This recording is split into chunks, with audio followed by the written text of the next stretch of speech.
Hi guys! Welcome back sa BR Backyard. And for today's video, share ko lang sa inyo kung paano ko ginawa yung simpleng tub setup na pinakita ko sa inyo kanina. So, napakasimple lang nun. And naisipan ko lang gawin yon dahil nga wala na tayong extrang lalagyan ng gapi. Tapos to make it extra, kaya ako nilagyan ng halaman.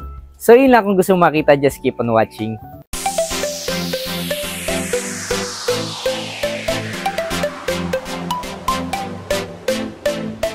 Hey guys, voiceover muna tayo ngayon, gawa ng medyo paus ako ng mga times na binidyo ko to. So dito sa rectangular basin, naglagay lang ako ng construction sand na hinaluan ko ng ordinaryong garden soil. Hindi ko lang na-video pero hinugasan ko muna yan bago ilagay dyan. And then second step na ginawa ko ay pinuno ko yung rectangular basin natin ng tubig. And as you can see, sobrang blurry at maputik yung itsura ng tubig natin gawa ng may halong garden soil yung ating substrate. Kapag kasi purong sand lang yung nilagay natin, siguro mas less yung nutrition na pwedeng makuha ng plants kaya naghalo tayo ng garden soil. And para mas maging malinaw yung tubig, naisipan ko i-drain ulit yung tub natin tapos naglagay ako nitong malaking plastic. Tapos dito ko ngayon patutuluin yung tubig nang hindi masyadong ma-disturb yung tubig at lumabo. Paulit-ulit lang natin gawin to hanggang sa ma-satisfy na tayo sa linaw ng tubig na gusto natin. Make sure lang na nakalapat ng mabuti yung plastic sa buong substrate nang sa ganon maayos at pantay ma-distribute yung tubig.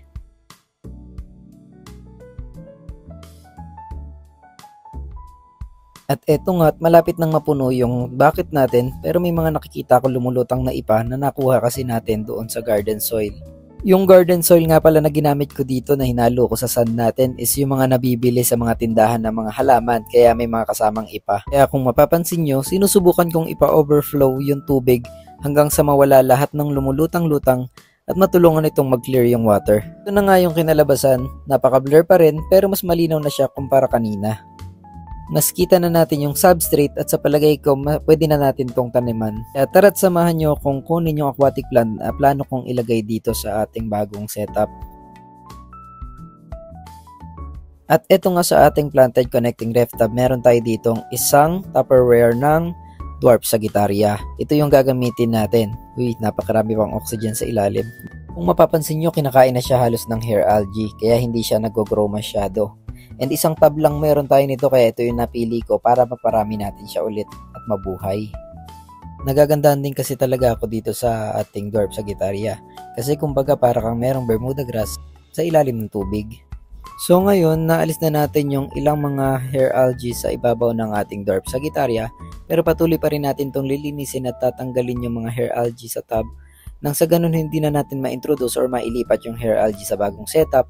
Dahil baka mamaya patayin lang din ito at hindi natin maparami yung ating Dwarf Sagittaria. Ito nga't medyo nahirapan tayong tanggalin lahat ng hair algae sa ating Dwarf Sagittaria. Kaya kumuha na ako ng isang timbang tubig. Tapos binabad ko na lang dun yung ating Dwarf Sagittaria para bunutin yung halaman dun sa pagkakatanim. Tapos ire-reset na lang natin at ire-replant doon sa bago nating setup. Pero bago yon, kailangan muna talaga nating hugasang mabuti Dwarf Sagittaria nang matanggal lahat ng lumot na nakakabit sa dahon nito.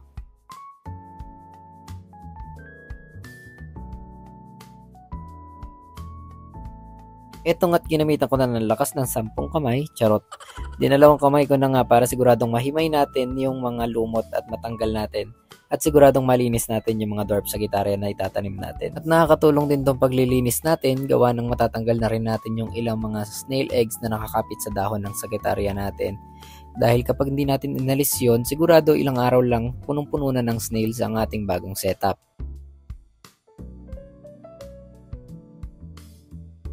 Ito na nga lahat ng Dwarf Sagittaria natin, 'di ba? Mukha lang siyang madami kanina pero na na-compress sobrang konti lang pala niya. So kailangan maparami talaga natin 'to para mas marami tayong Dwarf Sagittaria at para mas aesthetic tingnan. Ngayon, huhugasan ulit natin siya ng isang beses tapos pwede na natin siyang i-replant doon sa bago niyang paglalagyan.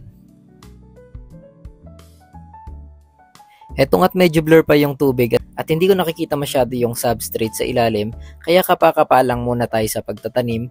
Siguraduhin lang natin mailubog nating mabuti yung ugat ng dwarf sag at matabunan natin ng buhangin nang sa ganon hindi na lumutang. Tapos sa may mahahabang dahon ng Dwarf Sagittaria, tinrim muna natin yung mga leaves niya para makapag-focus yung energy ng dwarf sag sa roots sa pagkapit sa substrate.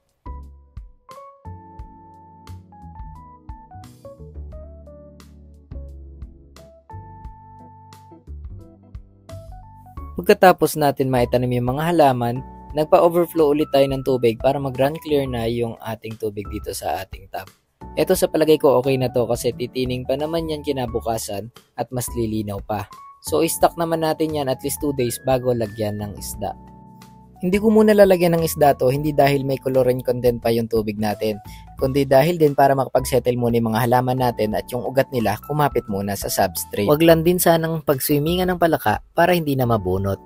At after 2 days, ito na nga yung itsura ng ating tinanim. Sobrang linaw na ng tubig, grabe.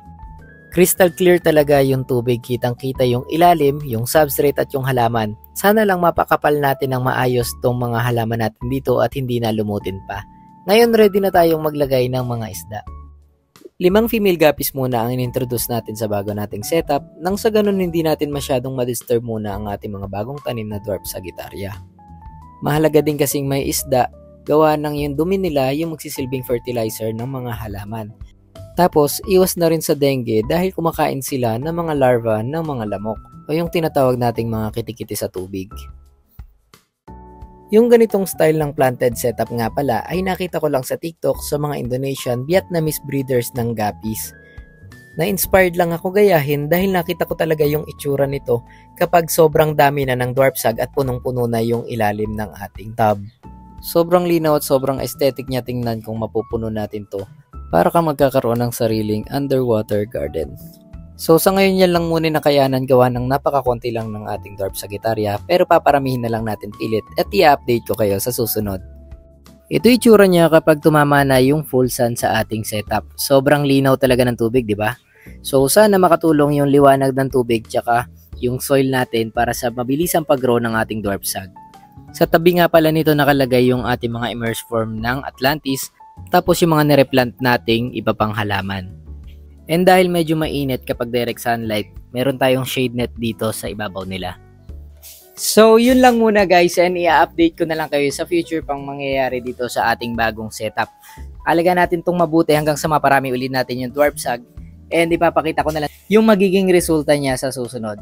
So, yun lang, kung bago ka sa channel ko, huwag mo kakalimutang mag-subscribe, like and share this video and click the bell button para sa mga susunod pa nating episode. Happy fish keeping!